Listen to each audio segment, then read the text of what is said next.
Siervos del Espíritu Santo, evangelizando en el poder del Espíritu Santo. Sean todos y cada uno de ustedes bienvenidos a este espacio 10 minutos con el Espíritu Santo, en el cual buscamos conocer a esta persona tan maravillosa de la Santísima Trinidad, que es Señor y dador de vida, que es el mismo Dios que nosotros no le podemos ver, pero sí le podemos experimentar.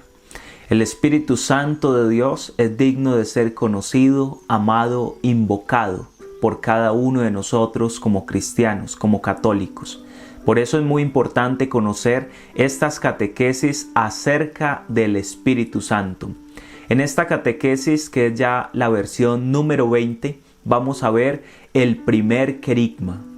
Sí, el anuncio que realiza Pedro el día de Pentecostés ante la multitud de israelitas que habían de cerca de 20 regiones distintas que hablaban lenguajes completamente distintos.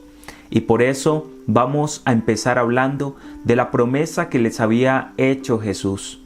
Cuando reciban la promesa del Espíritu Santo, la fuerza que viene de lo alto, seréis mis testigos en Jerusalén, en Judea y hasta los confines del orbe.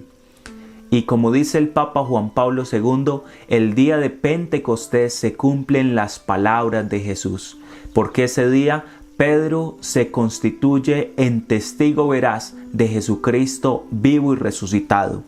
Pero vamos a mirar cómo es aquí donde inicia el anuncio querigmático de la iglesia y de los apóstoles, de la iglesia de todos los tiempos, porque al día de hoy nosotros como iglesia seguimos proclamando el querigma que realizó Pedro, lleno de la fuerza de la gracia del Espíritu Santo. Y por eso es importante acercarnos al contenido del querigma para poder comprender qué es lo que realmente es esencial a la hora de evangelizar. Dice el texto de la palabra de Dios que Pedro se encontraba con los 11, sin embargo es Pedro quien toma la palabra. Pedro, como aquel que ya hemos visto, es el primer papa de la iglesia, el primer jerarca, es el que se toma el rol, el papel de anunciar a Cristo vivo y resucitado. Este anuncio inicia diciendo la palabra de Dios que los demás, los que estaban alrededor, se preguntaban si era que estaban borrachos y quedaban pues como perplejos porque veían a estos hombres alabar a Dios en diversas lenguas. Y entonces el anuncio de Pedro inicia como con una especie de defensa, en donde dice: no están estos borrachos como vosotros suponéis, sino que se ha cumplido la promesa, se ha cumplido la profecía de Joel. Y el mismo Pedro va a recordar la profecía de Joel, la va a citar textualmente: porque llegarán días en los cuales derramaré mi espíritu sobre toda carne.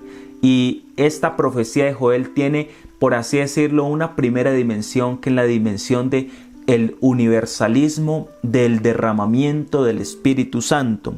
Luego también dice el profeta Joel, y lo recuerda Pedro: habrán señales en el cielo y en la tierra, es decir, habrán confirmaciones de que la gracia del Espíritu Santo se está derramando sobre los hombres. Y termina diciendo la profecía de Joel: y todo el que invoque el nombre del Señor se salvará. Un poco recoge Pedro todo este anuncio en ese primer querigma, porque es ese texto del profeta Joel el que ayuda a explicar un poco el significado del acontecimiento de Pentecostés. Y el núcleo del anuncio querigmático de Pedro es el siguiente: Israelitas, escuchad estas palabras. A Jesús el Nazareno, hombre acreditado por Dios entre vosotros con milagros, prodigios y señales que Dios hizo por su medio entre vosotros, como vosotros mismos sabéis, a este que fue entregado según el determinado designio y previo conocimiento de Dios, vosotros le matasteis clavándole en la cruz por manos de los impíos. A este pues Dios lo resucitó, librándole de los dolores del Hades, pues no era posible que quedase bajo su dominio. Pedro realiza este primer anuncio que lo encontramos en Hechos 2, 22, 24. Aquí Pedro dice que ustedes son testigos de los milagros y las señales que ha hecho. Es decir, Pedro le está recordando a los israelitas que ese hombre al que ellos crucificaron, al que ellos mataron, era un hombre acreditado por Dios. Y habla de algo que es central a la hora de evangelizar, y es el anuncio de la pasión, muerte y resurrección de Jesucristo, porque Pedro dice, ustedes lo crucificaron colgándolo de un madero, pero todo esto bajo un previo conocimiento de Dios, como dice el mismo Pedro. Es decir, que todo lo que sucedió en Jerusalén, en esa tierra, durante esos días en los cuales Jesucristo entregó su vida por nosotros, no fue algo que se saliera del plan de Dios, sino que antes Pedro confirma que todo eso fue posible porque estaba bajo el consentimiento de Dios Padre. Es decir, que el plan salvífico Pedro se lo manifiesta a todos aquellos israelitas como un cumplimiento de unas profecías, de unas gracias que ya habían sido anunciadas por los profetas. No se sale dentro del plan de Dios el hecho de que Jesucristo era muerto, sino que más bien confirma la obra salvífica de Dios en medio de los hombres. También Pedro se apresura a dar la confirmación decisiva de la acción de Dios mediante el anuncio de la resurrección, porque va a decir, Dios le resucitó, liberándolo de los dolores del Hades, pues no era posible que quedase bajo su dominio. Hechos 2:24. El anuncio gozoso de todo esto es que Cristo resucitó, que Cristo no quedó bajo el dominio del Hades. Y entonces Pedro va a citar el Salmo de David, pero va a confirmar de que David no se está refiriendo a sí mismo, sino que le va a enseñar a los israelitas a través de una gracia nueva que ha recibido el Espíritu Santo, que lo que el rey David había dicho en el Salmo 16, versículos del 8 al 11, se confirmaban y estaba hablando precisamente de Jesucristo. ¿Y qué es lo que dice este Salmo? Veía constantemente al Señor delante de mí, puesto que está a mi derecha para que no vacile. Por eso se ha alegrado mi corazón y se ha alborozado mi lengua, y hasta mi carne reposará en la esperanza de que no abandonarás mi alma en el Hades, ni permitirás que tu santo experimente la corrupción.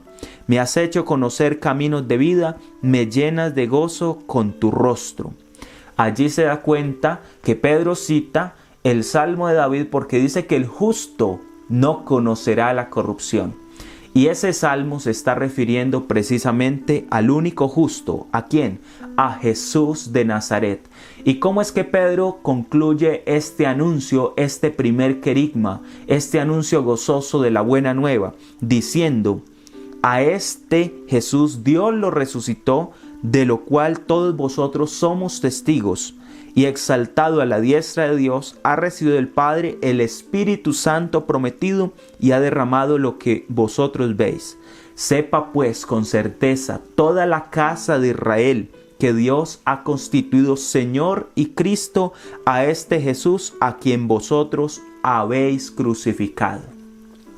Es decir, que el anuncio de Pedro termina o culmina con el anuncio del señorío de Cristo. Un señorío que lo va a exaltar por encima de todos los hombres, porque Jesucristo también es hombre, pero Dios. Y de ese modo, Pedro confirma que Cristo es el Señor. Y al decir que es el Señor, lo iguala a la categoría de Dios. Entonces le está enseñando a todo el pueblo de Israel y a todos los que le están escuchando que aquel a quien ustedes crucificaron ha sido exaltado por la diestra de Dios. Es el triunfo de la resurrección de Cristo, el núcleo de toda la vida cristiana. Porque como dice Pablo en su carta, si Cristo no hubiera resucitado, vana sería nuestra fe.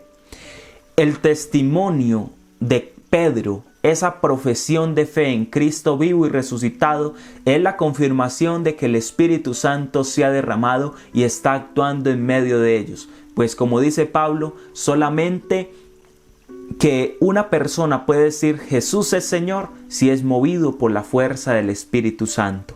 Pidámosle la gracia al Señor de que todos los días podamos recibir su fuerza para poder ser testigos y realizar un anuncio gozoso de que Cristo está en medio de nosotros. Sin el Espíritu Santo no seremos capaces de anunciar la Pascua de Cristo, no seremos capaces de anunciar la buena nueva. Por eso todos los días hemos de decir, ven Espíritu Santo de Dios y derrámate sobre cada uno de nosotros. Que Dios les bendiga a todos ustedes, queridos hermanos. 10 minutos con el Espíritu Santo.